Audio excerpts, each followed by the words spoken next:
Olá, mundo de samba, olá, canal de São Paulo, sejam bem-vindos ao podcast Sampa Samba. Meu nome é Emerson Porto Ferreira, daremos sequência à nossa temporada de 2023, primeira parte dela. E hoje iremos aí para um ponto um pouco mais reflexivo do canal Voz de São Paulo, já que a gente vai hoje falar dos enredos que falam sobre o estado de São Paulo.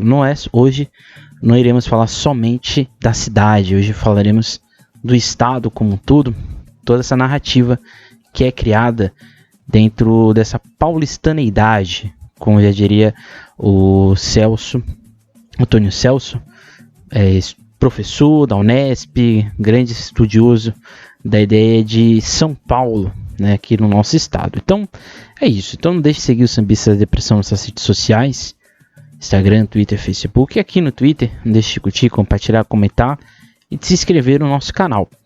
Também não deixe de se inscrever nas plataformas de áudio do Sampa Samba, para você ter as atualizações ali na hora que o episódio sai, né? O episódio nas plataformas de áudio sai normalmente 1 hora antes do que o episódio que vai para o YouTube, exatamente para dar tempo de processar, para ir para todos os canais, com exceção do Spotify, do Deezer, que é o que demora um pouco mais. É isso. Bem, hoje o nosso tópico, como já disse, é qual São Paulo desfila no carnaval. E um ponto que a gente tem que entender, né, primeiramente, é que o estado de São Paulo ele vai abrigar diversas narrativas históricas e uma profunda relação com os fatos que vão lhe ser coniventes. O que significa, né?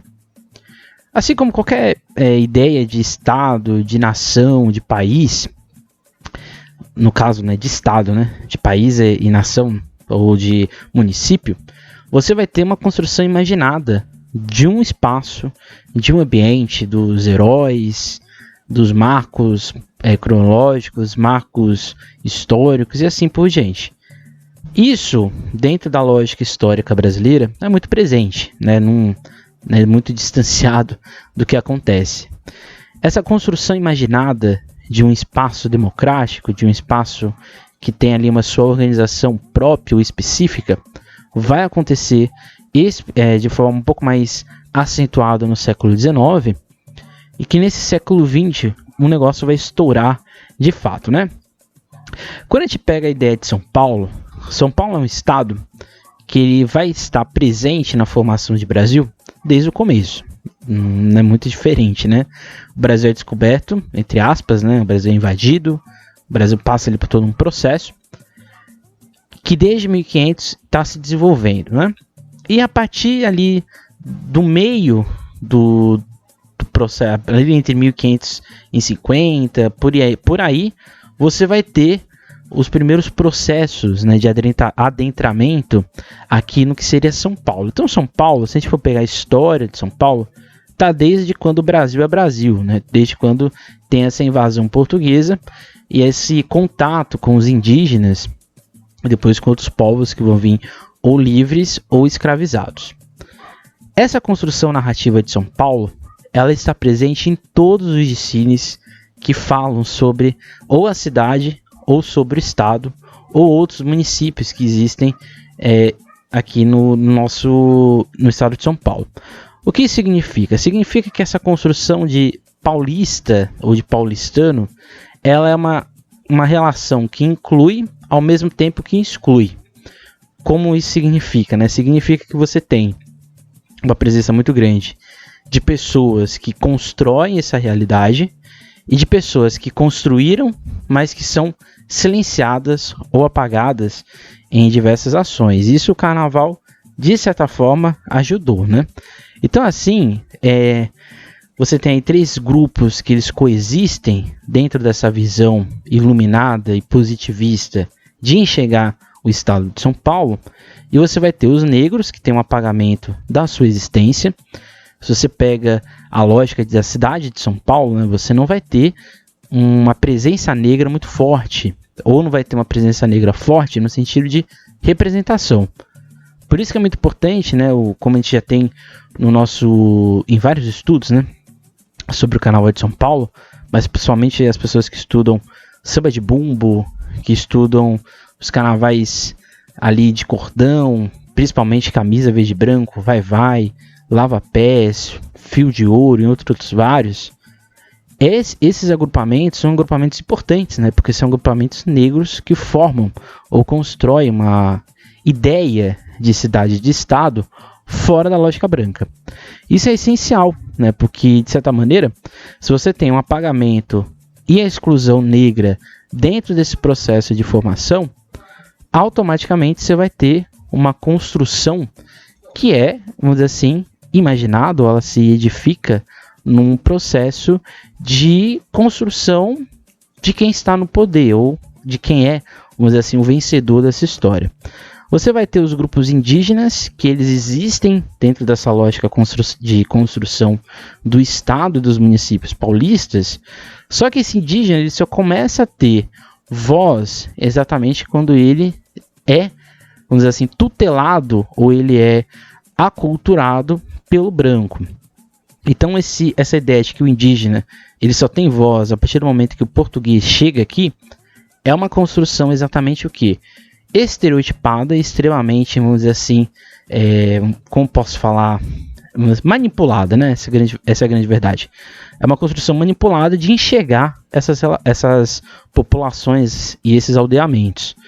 Isso é muito visível, né? Porque a maioria dos enredos que falam sobre cidades do interior, quase todas elas começam com um indígena. Só que esse indígena, ele nunca está, vamos dizer assim, extremamente liberto. Ele sempre, na ala seguinte, você vai ter um jesuíta, ou você vai ter um bandeirante. Em alguns casos, o indígena está junto com o jesuíta.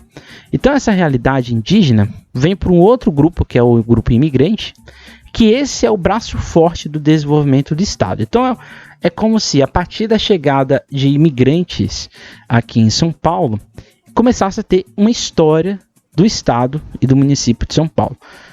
Isso aqui é muito importante, né? Porque a formação forte do Estado vai acontecer do meio do século XIX em diante. Até a metade do século XIX, até o processo ali do Segundo Império Brasileiro, o Estado de São Paulo não existia, né? Era uma grande roça, era um grande roçado dentro dos vários municípios. Não tinha uma formação econômica e política muito forte. E é a chegada imigrante, de certa forma, por causa da expansão cafeeira, que vai fazer esse boom populacional e esse boom econômico no Estado, e a necessidade da construção narrativa de um povo que se constrói forte, de um povo que se constrói unido, e assim sucessivamente. Então, ou seja, se a gente pega a lógica dentro dessa construção de São Paulo, né, a invenção dessa tradição é o que edifica a representação e os símbolos que compõem o imaginário de ser paulista e paulistano. Mesmo que seja algo criado, em alguns casos falseado, o que interessa é a construção de uma superioridade, ou seja, passaram a ocupar o status de acontecimento fundador a partir do que se iniciava a narração de como a nação foi produzida e começou a existir. Por quê? A partir ali do século XX, né, a partir da década de 30, principalmente com o varguismo, a gente vai ter a construção também de uma ideia de nação, né, de um Brasil forte, um Brasil republicano e assim por diante, totalmente afastado de um Brasil imperial. Essa construção de um novo país acompanha o Estado de São Paulo, que ali a partir dos anos 30, anos 20, mas principalmente a partir dos anos 30, São Paulo vai estar no centro econômico do país, embora não fosse uma capital. A capital do Brasil era o Rio de Janeiro, e ali você tinha Rio de Janeiro e Guanabara, que eram as duas principais cidades fora de São Paulo. Então, assim, essa construção imaginada de país, essa construção imaginada de São Paulo, é o que vai permear toda a lógica do Estado como um todo. Provavelmente se você está me ouvindo de São Paulo, você já teve isso na escola, né?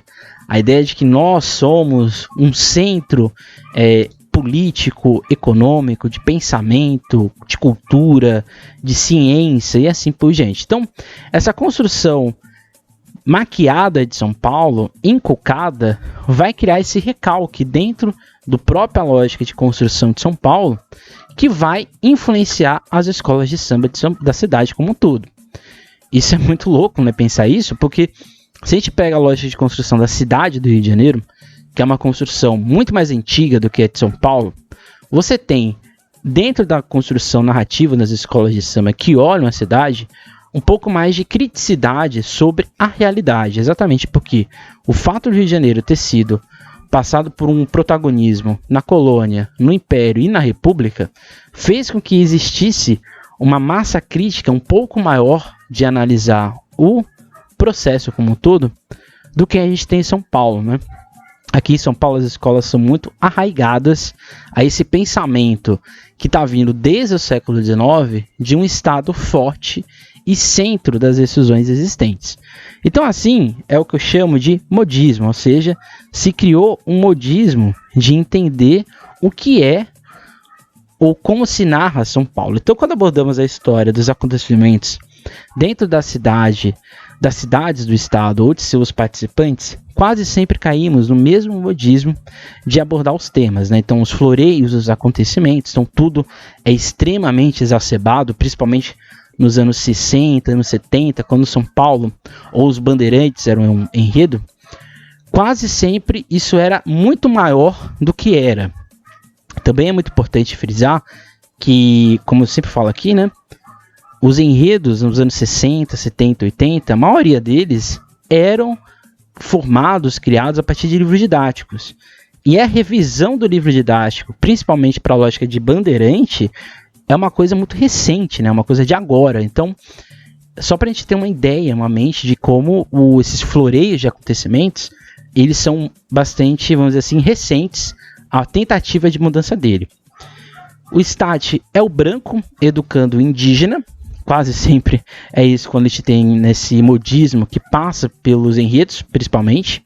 O imigrante como o desenvolvimento e a economia como orgulho estadual, que é essa ideia do carro-chefe da nação, locomotiva do país e assim sucessivamente. Então, São Paulo, dentro desse modismo, a gente vai ter uma ideia de que somos, né, o lar de gigantes.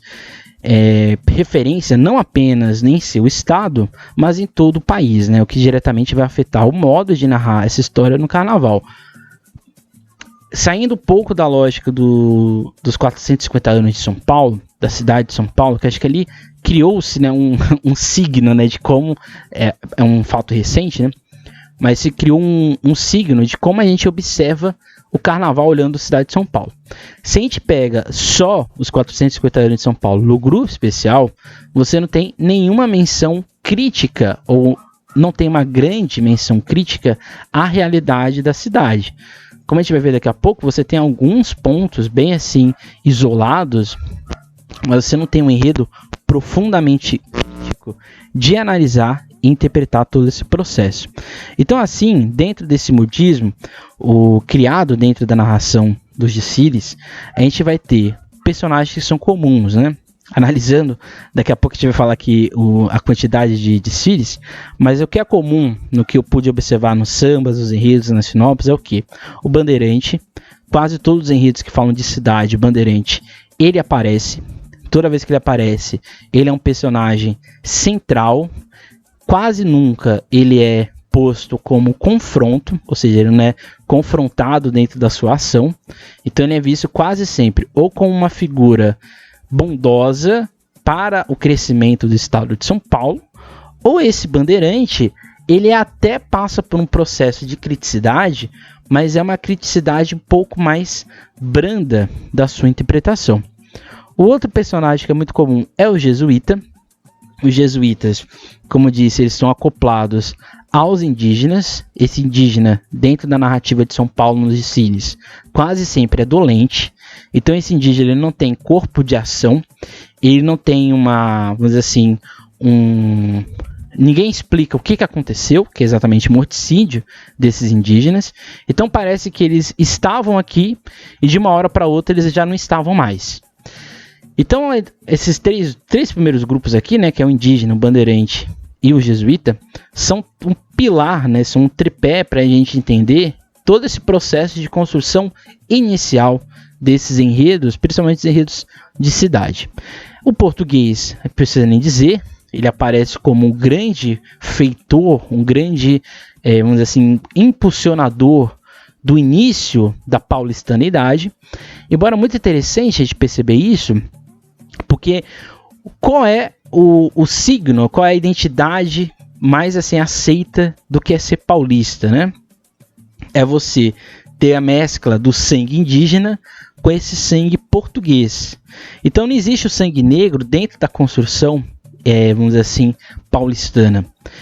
E esse sangue português, com o passar do tempo, ele vai se mesclando com outro grupo que é o imigrante, em especial o imigrante italiano, que quase sempre aparece com aquele símbolo do bonachão, como o grande símbolo cultural, o grande símbolo de influenciador do que é ser paulista.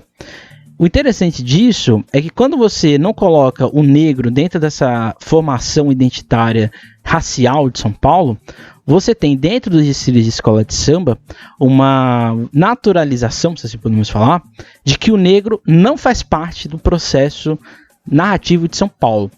Então, por isso que não temos homenagens, ou por isso seria uma das explicações do porquê a gente não tem homenagens a personalidades negras, paulistanas ou paulistas. Quase a gente tem homenagens, né, a pessoas negras, mas quase sempre elas estão fora do estado de São Paulo. Por quê? Porque a nossa construção de São Paulo naturalizou que o negro não é uma figura ativa, ele não está presente dentro do nosso estado. Mas como a gente já viu aqui no nosso podcast, a gente tem vários paulistas e paulistanos negros que são essenciais para entender a lógica de São Paulo. Outro grupo que é muito comum é o negro, mas o negro aqui ele sempre está escravizado. Nessas narrativas de desfiles, os negros eles não têm um depois, eles só têm o processo, e esse processo ele é puramente econômico dentro do seu processo de escravidão. E o herói, que aqui eu coloco, ele é posto ou como um empresário, ou vamos dizer assim, o capital por si só, e o dono de terra, né, que seriam os grandes cafeicultores, os grandes proprietários de outros gêneros agrícolas que são colocados, são postos como um símbolo importante de se entender a lógica de São Paulo. Esse modismo, ele é um modismo narrativo que ele percorre vários enredos, e dentro aqui da nossa pesquisa, é sempre bom pontuar que a nossa pesquisa ela ocorre dentro do acervo da SASP, e dentro desse acervo a gente identificou, mapeou mais ou menos 94 enredos sobre a cidade de São Paulo e mais ou menos 33 enredos sobre o estado de São Paulo, sendo que desses 33 enredos sobre o estado de São Paulo, exatamente 34 não, isso, aproximadamente 10, 20, 30, exatamente, 32 são sobre municípios do interior ou do litoral de São Paulo. O que isso significa? Significa que boa parte desse inchaço está nos 450 anos de São Paulo, em que o grupo especial de acesso ele foi praticamente obrigado a falar sobre a cidade. Os outros grupos da UESP não foram obrigados, eles poderiam falar de outros assuntos, mas muitas escolas também falaram. Dentro desses enredos dos 450 anos, a gente também retirou alguns, porque alguns desses enredos, por mais que eles falassem sobre a cidade de São Paulo, não se falava às vezes sobre a cidade em si. Se falava às vezes de um aspecto de uma pessoa ou de um personagem que não necessariamente reflete a narrativa de São Paulo. Só para a gente deixar bem claro aqui qual foi o nosso recorte, né, da nossa interpretação aqui dos enredos. Então, assim, a gente tem dentro da lógica dos municípios algo que é bastante curioso, né? É a predominância de polos econômicos ou turísticos. Por exemplo, um recente, né, Paulinha, que foi em enredo, que é um importante polo econômico do estado. Você tem instâncias turísticas, como por exemplo Atibaia, que foi enredo recentemente da Tatuapé, ou Guarujá, que foi enredo da Peruche também em 2002. Dentro desses municípios, o mais curioso é que Embu das Artes foi enredo em 5 oportunidades. Então, ao longo de todo esse processo, principalmente na UESP, A cidade em Buenos Aires foi enredo várias vezes. Talvez eu acho que pelo aspecto artístico que a cidade tem, acho que isso gera um engajamento um pouco mais facilitado para as escolas falarem do assunto. Mas é curioso, né? Porque as cidades, como a gente vai ver daqui a pouco, também não existe, claramente, porque é um enredo CEP, é um enredo patrocinado, você não vai falar mal da cidade. Mas percebe-se que existe uma cartilha, às vezes, de falar sobre esses municípios assim sucessivamente. Já quando o foco está dentro da cidade de São Paulo, quase sempre caímos nos mesmos pontos, né? Que é exatamente o imigrante. É a partir da chegada do imigrante que há um desenvolvimento da cidade de São Paulo. Isso é comum também no enredo... Não, exatamente. Isso é comum no enredo de Paulinha e de Atibaia, né? Porque você tem ali o imigrante como um centro impulsionador de desenvolvimento local, principalmente industrial e assim por diante. Mas dentro do município de São Paulo, o imigrante é como se ele fosse... É como se tivesse uma história antes e depois do imigrante. Sendo que, na verdade, essa história ela passa pelo imigrante, passa pela população negra escravizada e depois alforriada, e passa pela população, principalmente migrante, que já existia em São Paulo. Então é muito importante colocar isso, porque São Paulo, na verdade, se a gente for parar para pensar, é um estado imigratório. Então é muito importante colocar isso em mente. A economia é um centro importante quando a gente fala de do município, né? Economia, aqui nós somos o centro econômico, como eu já disse. E os heróis, né? Os heróis que são, às vezes, personalidades, como Matarazzo, como alguns artistas plásticos e assim sucessivamente, Mário de Andrade, entre outros. Em alguns casos, a gente tem bairros, principalmente nos 450 anos de São Paulo, que as escolas foram para os bairros encontrar uma possibilidade de fugir do marasmo narrativo existente. Mas você tem também bairros um pouco mais recentes, que daqui a pouco a gente também vai ver. Ruas, principalmente a Avenida Paulista, que ela foi enredo, só confirmar aqui, exatamente, Avenida Paulista 5 vezes, e a Rua 25 de Março, que foi enredo 3 vezes dentro do Carnaval de São Paulo. Essa narrativa de rua é quase sempre igual. Você tem o histórico, existiam casarões, existiam às vezes tropeiros e assim por diante, né? Casarões na Avenida Paulista e tropeiros na 25 de Março. Aí chega o momento que chega o imigrante, no caso da Avenida Paulista, esses imigrantes impulsionam o café, e no caso da 25 de Março, o comércio. E aí você vai ter depois o presente, né, o atual, né, como se essa rua chegasse ali, como ela surge.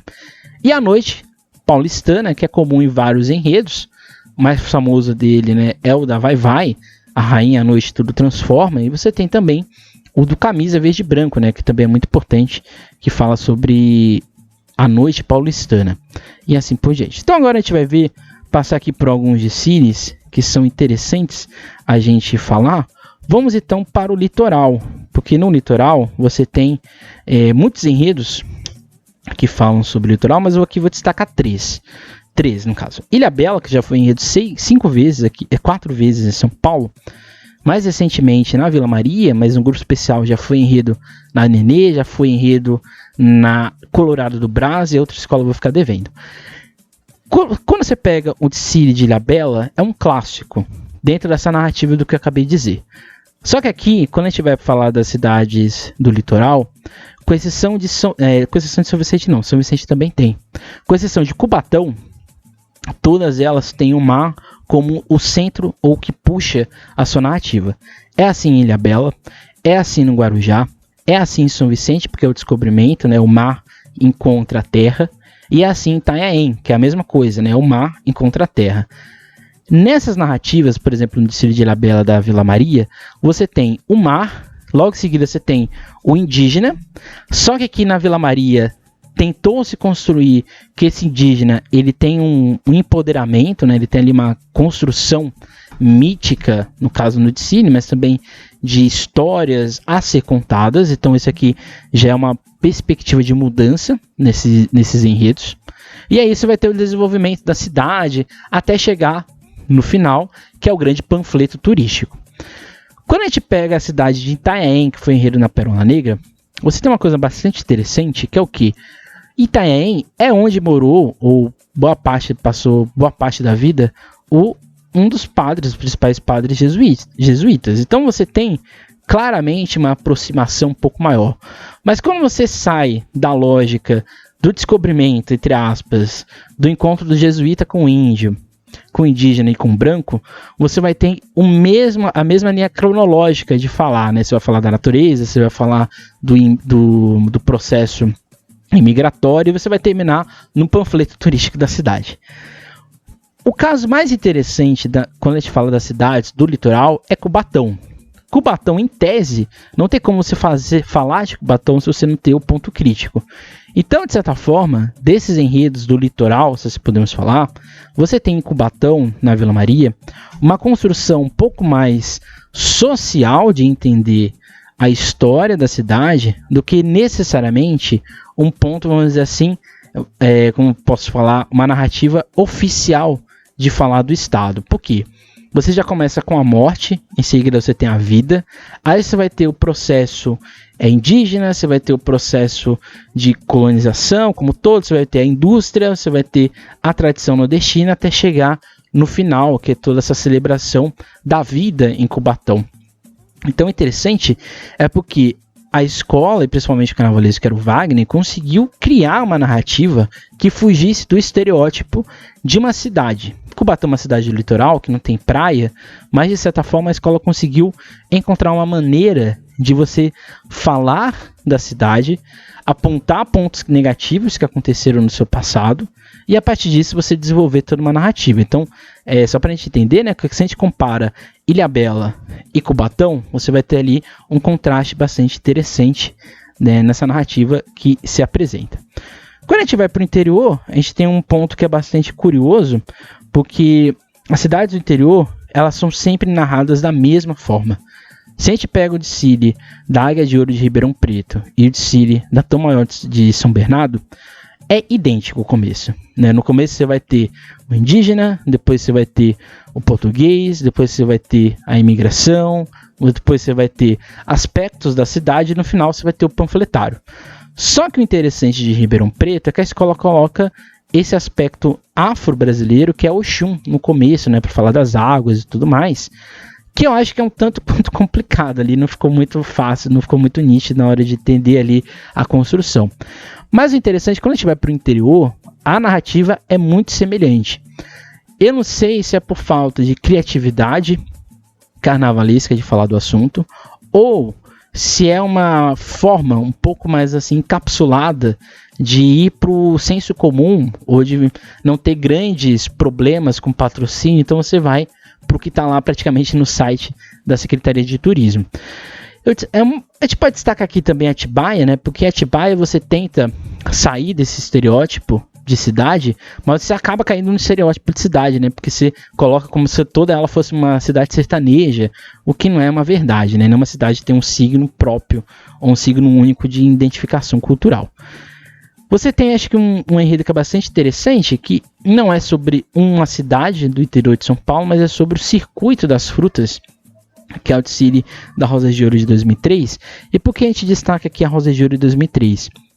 Porque o interessante desse desfile é que a escola, ao tentar falar do estado, né, nesse interior, nesse circuito que vai ali de Jundiaí e outras cidades mais, a escola conseguiu, de certa forma, encontrar escapes para sair do estereótipo indígena, do estereótipo bandeirante, e falar da formação identitária e socioeconômica dessas cidades. Então, de certa forma, o enredo da Rosa de 2003 ele é bastante interessante, e a gente tem uma tentativa de fazer isso no enredo da Leandra Itaquera, quando ela vai falar do Rio Tietê, mas que também não dá muito certo. Você tem isso na Torcida Jovem, quando ela fala do Rio Ericanduva, que também não dá muito certo.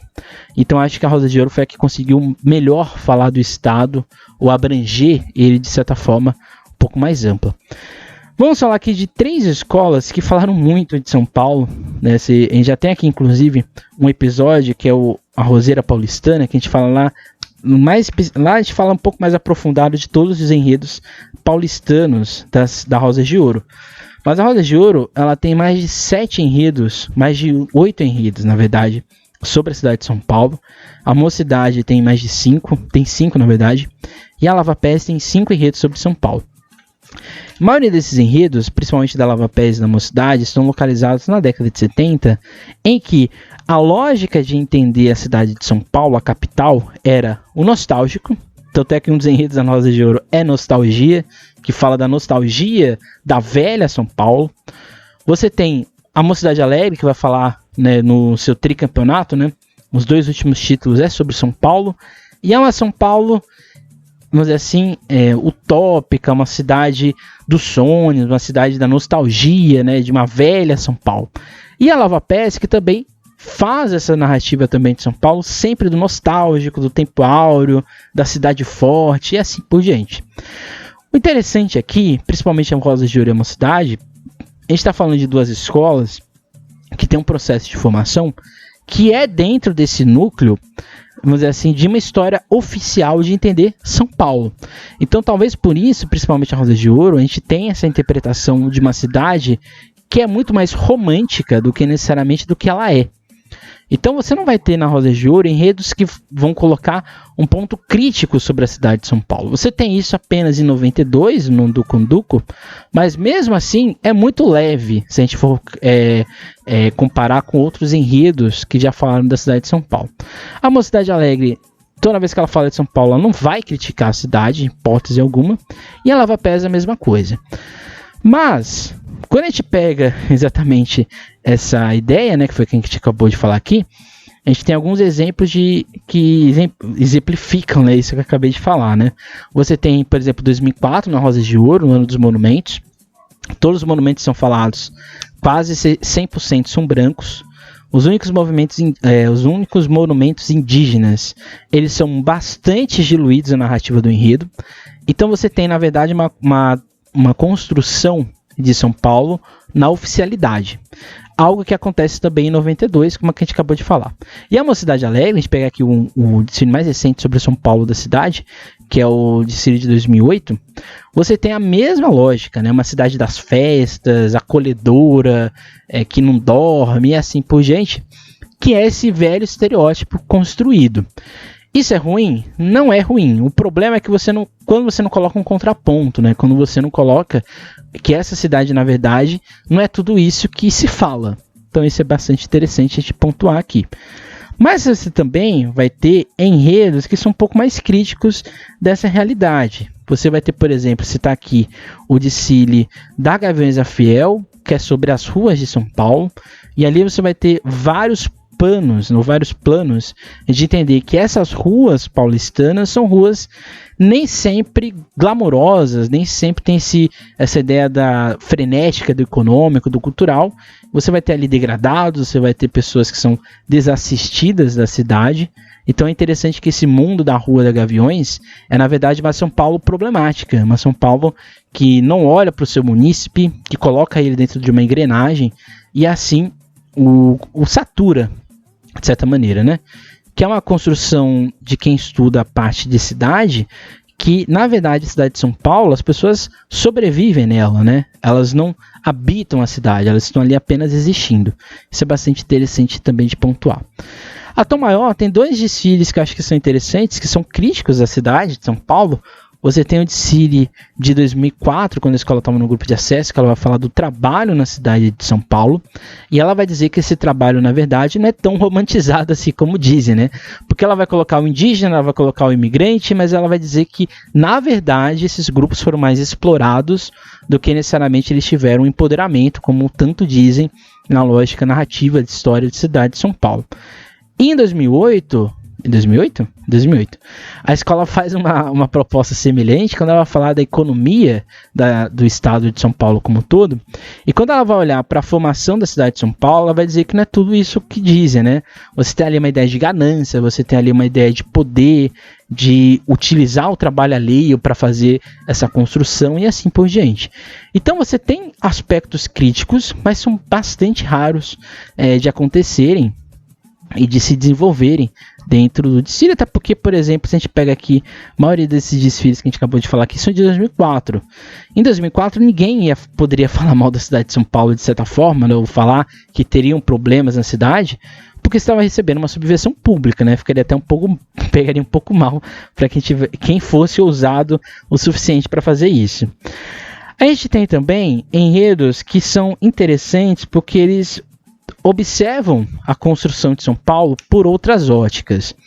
Você tem a noite, que é interessante, que a maioria desses enredos que falam sobre a noite, você percebe que esses enredos, na verdade, está falando de trabalho. Que, na verdade, essa noite paulistana, ela não é orgânica, ela é provocada, porque exatamente é o trabalhador que faz essa cidade funcionar. Então você tem os clubes, as boates e outras coisas mais, os teatros e etc. Mas essa noite que é cantada, essa noite paulistana que é cantada, é uma noite extremamente do trabalho. Então é um trabalho, na verdade, de exploração, se a gente for parar para pensar. Como eu já disse, né, quando a gente fala das ruas, a gente tem a predominância de ruas como o seu aspecto, vamos dizer assim, local. Essa rua, ela é nunca posta com uma criticidade do que tem no seu entorno. Então, por exemplo, quando a gente fala de Avenida Paulista, a gente fica só no que a rua diz, mas a gente não diz o que a rua tem a refletir sobre a cidade e assim por diante. A mesma coisa da 25 de março. Aliás, é um bom enredo falar de ruas de São Paulo, né? Porque você tem grandes avenidas, você tem, por exemplo, como até hoje eu não tenho um enredo no grupo especial e acesso do cruzamento da Avenida Ipiranga com a São João, né? Não sei porquê, mas não tem. A gente não tem um enredo, por exemplo, sobre a Avenida Tiradentes, né? Um marco do Carnaval de São Paulo e outras várias avenidas, né? Que existem na cidade que são importantes.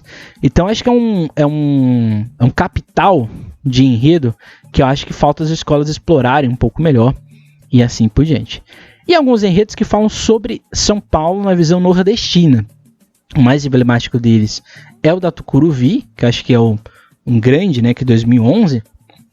E nesse enredo da Tucuruvi, você tem ali vários elementos da cidade de São Paulo nordestinizados, né, principalmente o Abre-Alas, que você tem ali aspectos, né, o Abre-Alas do segundo carro, né, você tem aspectos da cidade, mas numa ótica nordestina. Então, ela é uma forma interessante de observar a cidade a partir do olhar nordestino. Poderia existir também um enredo na lógica de observar São Paulo na ótica negra, que eu acho que falta em São Paulo, né? O negro observando a história da cidade, e um enredo do indígena observando a história da cidade de São Paulo. Acho que é o que falta. A gente já tem tanto enredo de imigrante, tantos enredos de nordestinos, acho que falta também olhar negro e indígena sobre a cidade de São Paulo. Fica também aí outra dica, um outro desejo do que pode vir a acontecer no futuro. Encaminhando aqui para a nossa parte final, a gente tem enredos que são bastante, vamos dizer assim, que eu fui percebendo ao longo da pesquisa que a gente fez. Essa pesquisa para esse episódio demorou ali mais ou menos uns 2 meses. E na pesquisa que a gente pôde perceber, existem algumas temáticas que são bastante curiosas. Uma delas é a subjetiva, que tem no Império de Casa Verde talvez um grande elemento, né? Porque o desfile do Império de Casa Verde de 2004, você, em alguns momentos, você tentava entender, será que é crítica ou será que não é crítica? Mas é um enredo crítico sobre a cidade de São Paulo, mas que a escola soube suavizar, né? Porque ela foi colocando os heróis dessa mitologia paulistana, então ela foi pegando vários artistas, pesquisadores e assim por diante, políticos da cidade, e ela foi mesclando ao longo da sua história, né? E o interessante de tudo isso é que é o único enredo que fala da ditadura militar. É o único enredo que fala que houve uma ditadura militar extremamente agressiva em São Paulo, né? Que você tinha ali a Operação Bandeirantes, você tinha o DOI e COD, que eram bastante agressivos, e muita gente faleceu, morreu, foi torturada nesse espaço, né? Então é interessante a gente ter isso em mente.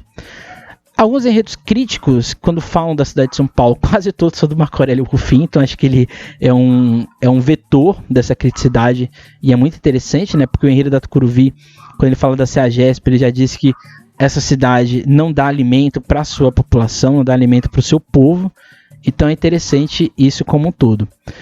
Você tem o carnaval, que ele aparece em algumas narrativas. A Tucuruvi, por exemplo, já falou no Carnaval de São Paulo 2 vezes. E é interessante, né, porque você fala do Estado, a Tucuruvi em 2001 fala do Estado como tudo, e ela vai dizer que esse Estado ele é carnavalesco, e nesse mais recente, né, que 2022, a Tucuruvi fala que a cidade é carnavalesca, né, então é interessante te pontuar isso, porque a narrativa, e aqui é um outro problema das escolas de São Paulo, as escolas de São Paulo não têm orgulho de falarem que existe carnaval em São Paulo, né? Isso é uma coisa contraditória, mas você não tem as escolas falando de si, né? Da sua festa, do carnaval como um todo, o que eu acho que é muito problemático, inclusive. E a Dona Irã Barbosa, que estou colocando aqui a Dragões, mas você tem vários outros enredos que falam sobre a Dona Irã Barbosa, em todos, e na Moca, principalmente. O Dona Irã Barbosa, quando ele é enredo em São Paulo, ele está falando da cidade de São Paulo. Então é como se ele fosse um cronista da história do trabalhador paulistano, né? Então é interessante porque há escapes, né? Existem possibilidades de falar da cidade, do estado, mas do ponto de vista cultural. Então acho que uma grande forma de falar sobre isso é ou sobre a cultura, carnaval como um todo, ou de aspectos um pouco mais, vamos dizer assim, peculiares de uma cidade, aí você vai desenvolvendo toda a lógica do enredo. Portanto, né, e aqui já encerrando, a necessidade urgente, eu diria, dos enredos sobre a cidade de São Paulo mudarem. Não estou falando que a gente tem que malhar a cidade, né? Falar dela, falar que ela é um caos, que ela não presta. Não é isso que eu estou falando. Mas eu acho que a gente tem que ter um olhar um pouco mais crítico de olhar a cidade. E isso não é, vamos dizer assim, falar mal, né? Menosprezar, não é isso. Acho que muita gente aqui em São Paulo tem esse problema de autocrítica, né? Principalmente dirigentes, né? Os dirigentes de São Paulo não têm nenhuma autocrítica. E aí eles têm a visão de que todo mundo que fala um pouco, vamos dizer assim, fora do floreio, né? Do elogio, tá metendo pau no carnaval de São Paulo. Ninguém faz isso. Alguns fazem, mas aqui a gente não tá fazendo isso, né?